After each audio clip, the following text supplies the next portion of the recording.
రాష్ట్రంలో అక్కడి నుంచి తెచ్చుకోగలిగాడు ఆయన. చెవిరెడ్డికి వచ్చేటప్పటికి నిన్నటిదాకా ఎఫ్ఐఆర్లో లేదు కదా పేరు. అవును, అదే ఎఫ్ఐఆర్లో లేకుండా ముందస్తు బెయిల్ ఎట్టేస్తాడు. నిన్న పెట్టారు ఎఫ్ఐఆర్లో, పెట్టి అడిషనల్ ఎఫ్ఐఆర్ వేశారు కోర్టులో. అంటే ఒకేసారి A34, 35, 36 ఇవన్నీ ఒకేసారి పెట్టారు వీళ్ళందరికి కూడా 6గురినో 7గురినో పెట్టుకొచ్చారు అనమాట. పెట్టేశారు. అవును, అలా పెట్టినప్పుడు అది పెట్టాక దానిని ఆ ఎఫ్ఐఆర్ మీద స్టేనో లేకపోతే ముందస్తు బెయిల్కో వెళ్ళాలి వీళ్ళు. అందుకోసం ఇతను జంప్ అవుతున్నాడు అక్కడి నుంచి.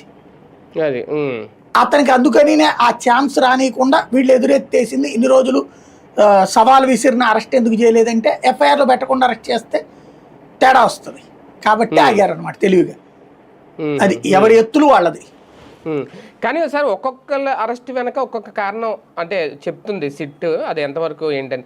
ఇప్పుడు ఒకళ్ళేమో బంగారం కొన్నారు, ఒకళ్ళేమో రాజకేశ్ రెడ్డి ఆ డబ్బంతా వేరే సంస్థలకి తరలించేసి అందులో పెట్టుబడులు పెట్టేశారు, కంపెనీలు పెట్టేశారు రకరకాలు అనేది.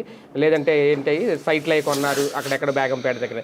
ఇప్పుడు ఈయన విషయంలో ఎన్నికలకు ముందు ఖర్చు పెట్టారంటే డబ్బులు అంతా కూడా, అది కూడా అందరి దగ్గర తీసుకొని వీళ్ళు చెప్తుంది ఎంత దాదాపు 285 కోట్లు ఎంతో 2024 ఎన్నికల ముందు ఖర్చు పెట్టారు. ఈ ఆధారాలు అంటే మినిమం ఆధారాలు సేకరించిన తర్వాత ఎఫ్ఐఆర్లో చేర్చి అప్పుడు అరెస్టులు చేస్తున్నారా?